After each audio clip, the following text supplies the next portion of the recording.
Live from New Delhi, you're watching DD India Live, India's voice to the world. I'm Tanvi Taneja, coming up in the next 30 minutes.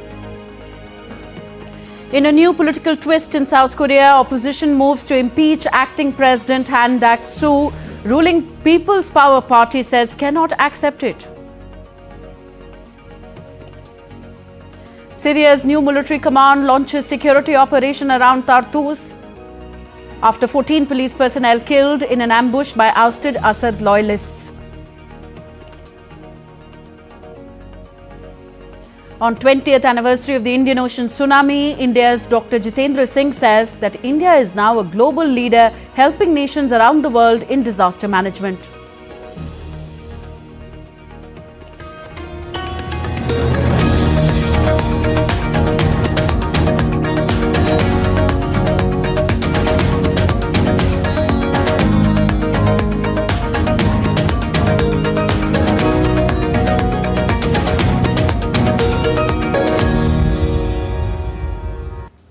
South Korea's main opposition party introduced a bill to impeach acting President Han Duck-soo on Thursday, a day before it plans to seek a vote on the move, which could deepen a constitutional crisis triggered by a short-lived martial law. The opposition Democratic Party had threatened to impeach Han if he did not immediately appoint 3 justices to fill the vacancies at the Constitutional Court. The parliament backed 3 nominees on Thursday, but Han has yet to formally appoint them. The court is trying the impeachment of President Yoon Suk-yeol over his December 3rd declaration of martial law. Meanwhile, South Korea's ruling People's Power Party urged the opposition party on Thursday to stop its attempts to impeach acting President Han Duck-soo. The parliament voted in favor of the 3 nominees, but they have yet to be formally appointed by Han.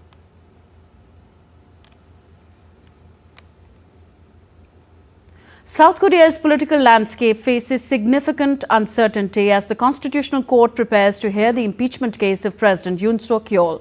Following his impeachment, Yoon's powers are suspended, with Prime Minister Han Duck-soo acting as president. Here's a report on the key issues for South Korea's road ahead. After being impeached on December 14, Yoon's presidential powers are suspended. But he remains in office and appointed Prime Minister Han Duck-soo as acting president. The Constitutional Court must decide within 180 days whether to remove Yoon from office or reject the impeachment. If the court removes Yoon or he resigns, a presidential election must be held within 60 days. The court is due to hold its first preparatory hearing on Friday.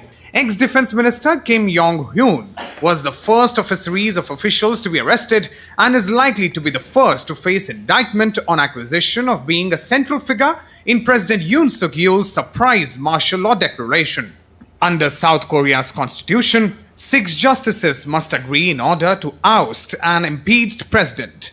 The current justices would have to vote unanimously to remove Yoon. The court has said that it can deliberate and hear arguments with just 6 justices. There is precedent for an acting president appointing a constitutional court justice, as occurred when former President Park was impeached in 2016-17. In South Korea's only previous presidential removal by impeachment, the court took 3 months to oust Park in 2017. In the case of Park, the court voted unanimously to remove her, including some justices viewed as conservative and 2 Park appointees. Yoon also faces criminal investigations related to the martial law decision. If charged, he could ask the Constitutional Court to suspend the 180-day clock on the impeachment ruling. The court denied a similar request in Park's case. In 2004, then-President Roh Moon-yoon was impeached on the charge of failing to maintain political neutrality as required of a high public official. The court rejected the motion after about 2 months and Roh fulfilled his 5-year term. Bureau Report, DD, India. Japan Airlines systems returned to normal with same-day ticket sales resuming after a cyber attack delayed some domestic and international flights.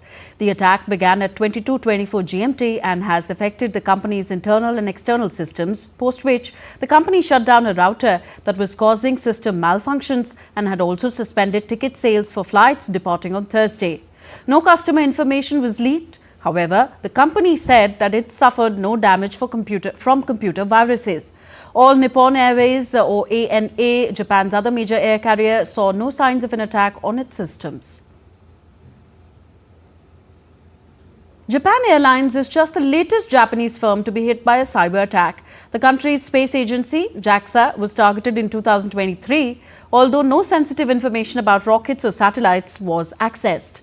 The same year, one of Japan's busiest ports was hit by a ransomware attack blamed on the Russia-based Lockbit Group. In 2022, a cyber attack at a Toyota supplier forced the top-selling automaker to halt operations at domestic plants. And more recently, the popular Japanese video-sharing website Nico Nico came under a large cyber attack in June. The new Syrian military leadership launched an operation on Thursday to pursue the remnants of ousted President Bashar al-Assad's administration in the countryside of Tartous province in western Syria. This comes after 14 members of the police were killed and 10 others injured in an ambush by forces loyal to the ousted government in the Tartous countryside. The clashes took place after security forces sought to arrest an officer under deposed leader Bashar al-Assad, who was linked to a notorious prison. Syrian new interior minister has vowed crackdown on anyone who dares to undermine Syria's security or endanger the lives of its citizens.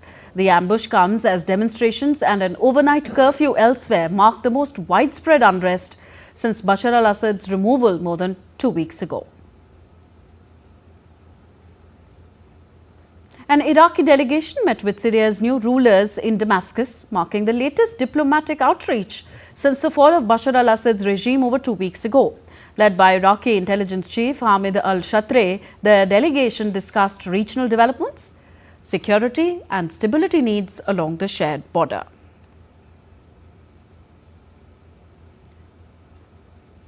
Now, in the changing scenario in Syria, neighbors hope for better and secured relations in the post-Assad era.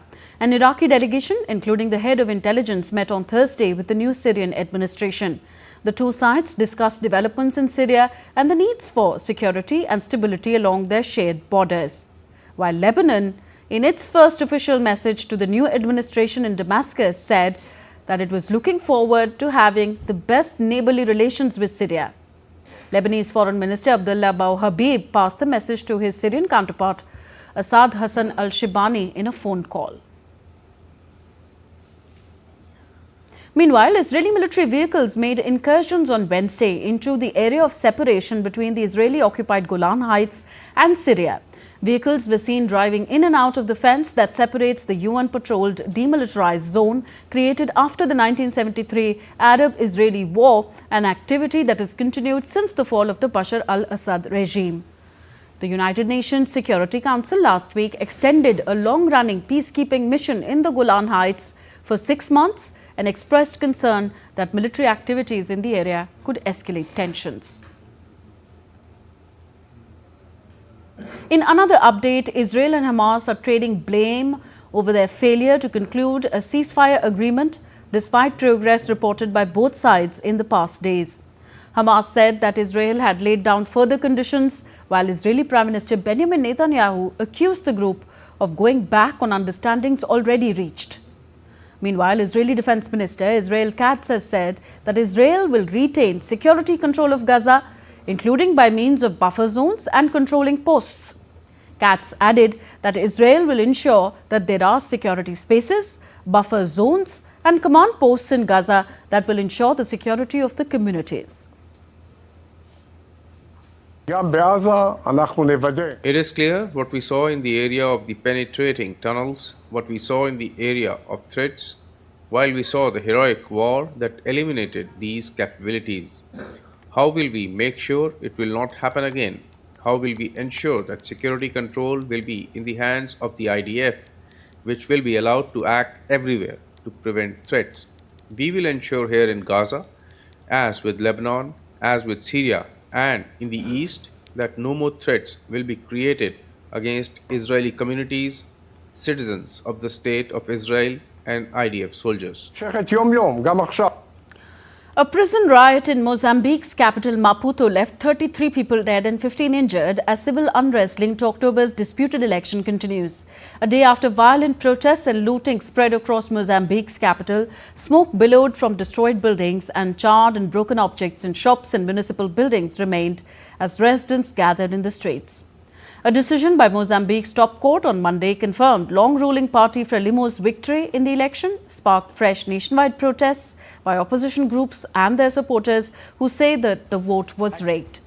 The country's police general commander Bernardino Rafael blamed protests outside the prison for encouraging the riots inside the prison, while Justice Minister Helena Kida said that the unrest started inside the prison was not linked to the protests outside. Rafael said about 1,534 people escaped from the prison in the incident, but 150 have now been recaptured. What we expect after escape of 1,534 inmates who committed major crimes in the country is that in the next 40 or 48 hours, there will be dizzying increase in crime in Maputo. Increase of all types of crimes because they are specialists in all types of crimes. There will be an increase in robberies, assaults, rape of women, car theft, armed robberies, even kidnappings. Vai subir o crime de roubo? It's been official for a few weeks now that Germany is heading into snap elections after the country's three-party coalition government fell apart. As parties are positioning themselves for the campaign, a new survey has looked into what corporate Germany is thinking ahead of the vote. Lars Holte is with Deutsche Welle and joins me from Berlin now. Lars, what can you tell us about this survey?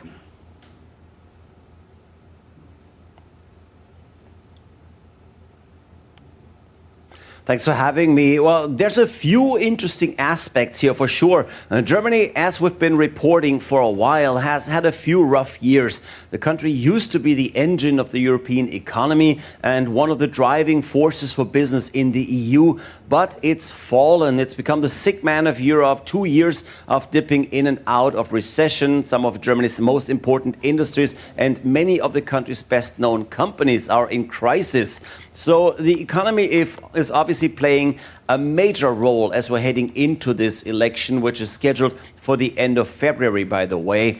So there's still some time to look further into details. But the Handelsblatt business paper has asked CEOs and other high-ranking managers for their take. And they started it off by asking about their emotions. Now, shockingly, the top 3 emotions checked were uncertainty, which 41% of respondents feel, anger with 31%, and a loss of power and control with 28%. Only in 4th place, with around a quarter of managers checking that box, is hope or optimism. So clearly negative emotions are overwhelming in the German business community. Not entirely surprising considering this economic situation we have right now, but it's certainly worrisome. Okay, and how do these numbers translate into political opinions, Lars?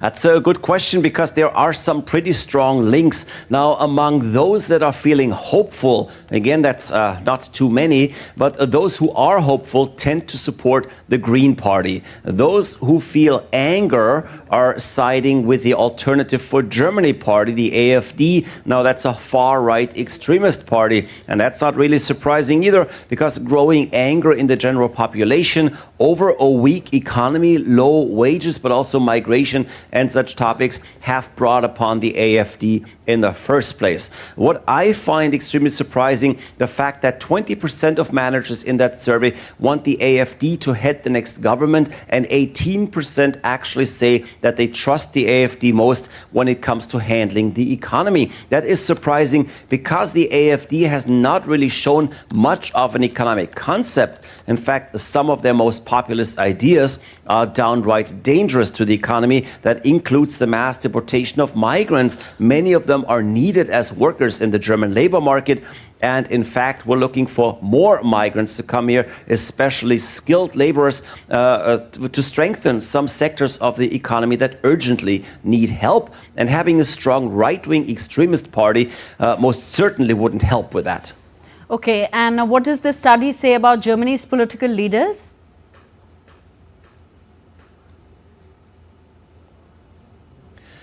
Yeah, it's good news for Friedrich Merz, the candidate running for the Christian Democrats. That is the party of former Chancellor Angela Merkel. Now, Friedrich Merz is much less popular than the party is. 34% like him, a good 10% less than people liking his party. But alas, he's the candidate, so there you go. He stands a very good chance to be the next chancellor. As for the current government, Chancellor Olaf Scholz has the support of a meager 8% of managers, and only 5% think that he is the most competent candidate when it comes to the economy. His coalition partner, Robert Habeck from the Green Party, looks a lot better at 22%. He is, of course, the candidate seen best suited to combat climate change. Well, it's his party's raison d'etre, of course. And with climate change being a major factor for the economy, that should give him an edge there too. Okay, thank you very much, Lars Holter. Lars Holter reporting from DW Berlin. Bosnia's security minister Nenad Nesic and 6 others were arrested on Thursday on suspicion of corruption. They are accused of criminal association, money laundering and abuse of official position and bribery. The police searched the residential and business premises in multiple cities that were used by the detainees.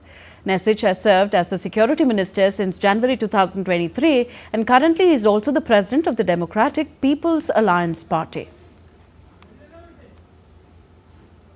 Still to come on this edition of DD India Live. India's President Draupadi Murmu confers Pradhan Mantri Rashtriya Bal Puraskar on children for their exceptional achievements. And preparations for the Maha Kumbh Mela, the world's largest spiritual gathering, in full swing in India's Uttar Pradesh.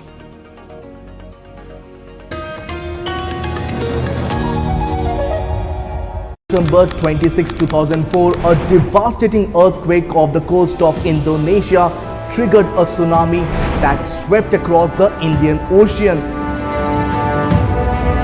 India was one of the worst affected countries. Today, after 20 years, we reflect on the tragedy and explore how the nation has since fortified itself against such calamities.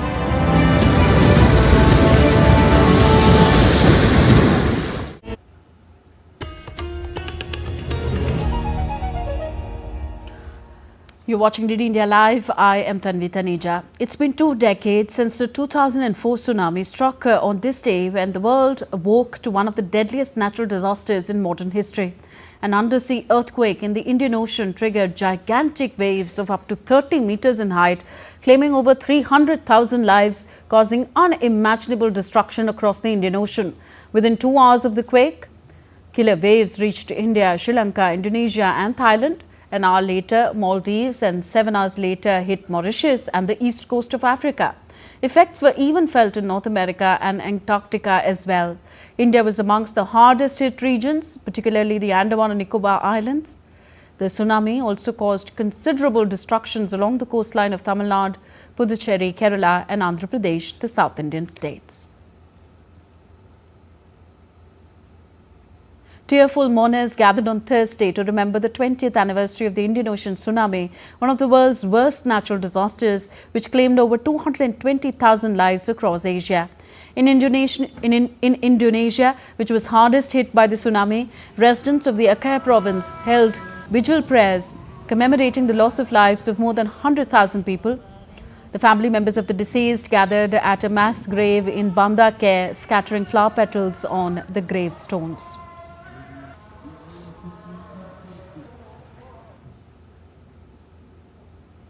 In Phi Phi Island in Thailand, a ceremony was held at the Sailfish Sculpture Plaza to remember the victims of the disaster that struck on December 26th. Relatives of the deceased, local residents and Thai and foreign tourists attended the event. Participants observed a minute of silence and presented floral wreaths to a team of divers who placed them at the underwater tsunami memorial off Tonsai Bay in remembrance of those hundreds of people who lost their lives due to the mishap. Meanwhile, in Sri Lanka, where more than 35,000 people were killed, survivors and relatives gathered to remember the victims of the Ocean Queen express train disaster, which claimed nearly 1,000 lives after the tsunami struck the train.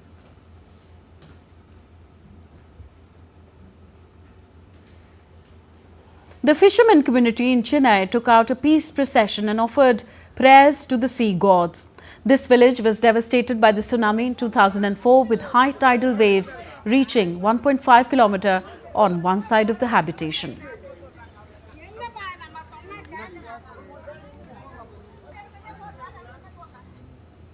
We lost our relatives in 2004 tragedy. We have taken out a peace march in remembrance of those. We have worshipped sea gods so that same tragedy doesn't befall our village again. And the people who perished in the tragedy get a place in heaven. We hold these prayers every year. Commemorating the 20th anniversary of the 2004 Indian Ocean Tsunami, India's Minister Dr. Jitendra Singh said that India has emerged as a global leader in disaster warning and is catering to other nations as well across the world. He added that Prime Minister Narendra Modi's path-breaking ocean initiatives like Deep Sea Mission is being recognized as the world's most state-of-the-art institute of its kind. India's tsunami early warning system, which is being lauded internationally, was showcased as a cornerstone of the nation's disaster preparedness. The minister added that the nations plan to deploy an Indian in the deep sea by 2026, marking a historic milestone. He also added that ocean exploration is key to the goal of developed India. India's President Draupadi Murmu conferred the Pradhan Mantri Rashtriya Bal Puraskar on children for their exceptional achievements in 7 categories in New Delhi on Thursday. 17 children hailing from 14 states and union territories have been selected for the award. The government confers the Bal Puraskar on children for their achievements in art and culture, bravery, innovation, science and technology, social service, sports and environment. मैं हमारे में 100 प्रभावशाली संस्कृत श्लोक पढ़ने का record बनाया श्री राम प्राण. Addressing the awardees of the Pradhan Mantri Rashtriya Bal Puraskar, President Draupadi Murmu emphasized that the children play an important role in shaping the future of the nation. आपने जो काम किए हैं वो साधारण है. आपने जो हासिल किए हैं वो आश्चर्यजनक है. आप सब जो क्षमताएं हैं वो असीम है. आप सब में जो गुण हैं वो अतुलनीय है. अपने देश के बच्चों के लिए आदर्श प्रस्तुत किए हैं. आप जैसे बच्चों की उपलब्धियों ही भारत को उन्नति के शिखर पर ले जाएगी, ये मेरा विश्वास है. वर्ष 2047 में जब हम स्वाधीनता की शताब्दी मनाएंगे तो आज के पुरस्कार विजेता लगभग 25 से 40 वर्ष आयु के प्रबुद्ध नागरिक रहेंगे. ऐसे प्रभावशाली बालक और बालिकाएं विकसित भारत के निर्माता बनेंगे. India is observing Veer Bal Divas today, marking the martyrdom of Shri Guru Gobind Singh's sons, Sahibzades, Baba Zorawar Singh Ji and Baba Fateh Singh Ji. Remembering the immortal sacrifices of the Veer Sahibzade, Prime Minister Narendra Modi also attended a cultural program at Bharat Mandapam in New Delhi. Prime Minister Narendra Modi later interacted with the children who had given the cultural performances on the occasion of the Veer Bal Divas.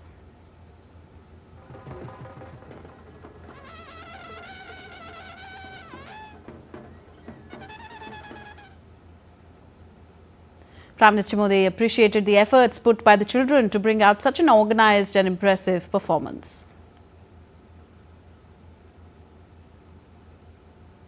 Prime Minister Modi also launched a Suposhit Gram Panchayat scheme, which aims at improving the nutritional outcomes and well-being by strengthening the implementation of nutrition-related services and by ensuring active community participation.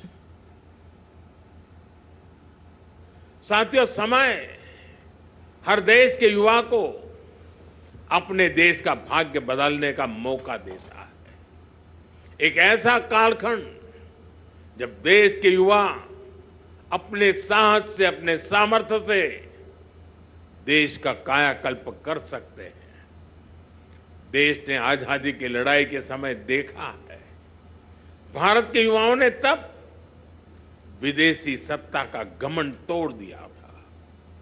जो लक्ष्य तब के युवाओं ने तय किया वो उसे प्राप्त करके ही रहे. अब आज के युवाओं के सामने भी विकसित भारत का लक्ष्य है। Preparations for the Maha Kumbh Mela, the world's largest and most revered spiritual gathering, are in full swing in Uttar Pradesh's Prayagraj. Besides rivers, a makeshift city is being built to host millions of pilgrims and visitors from across the globe. It is estimated that around 400 million pilgrims, more than the combined population of the United States and Canada, will be visiting during the 6-week-long Kumbh Mela. The sacred pilgrimage is celebrated 4 times over the course of 12 years at the site where the holy Ganges, the Yamuna and the Saraswati rivers meet. But this edition from January 13th to February 26th is expected to be a mega draw as it is set to coincide with a special alignment of the planets.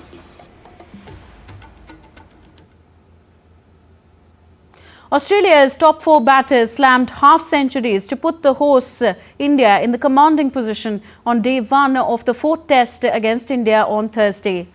Australia reached 311 runs for the loss of 6 wickets by the close of play at the Melbourne Cricket Ground. They were aided by some inconsistent early bowling and a flying start from teenage opener Sam Constas, who stole the show on his debut. The 19-year-old blasted a hugely entertaining 60 of 65 balls, while Marnus Labuschagne and Usman Khawaja made 72 and 57 respectively. But India, led by Jasprit Bumrah, fought back to claim 4 late wickets. At close, Steve Smith was not out at 68 and Pat Cummins was at 8. In this match, former Zimbabwe captain Andy Pycroft has become only the 4th official to complete 100 games as a match referee.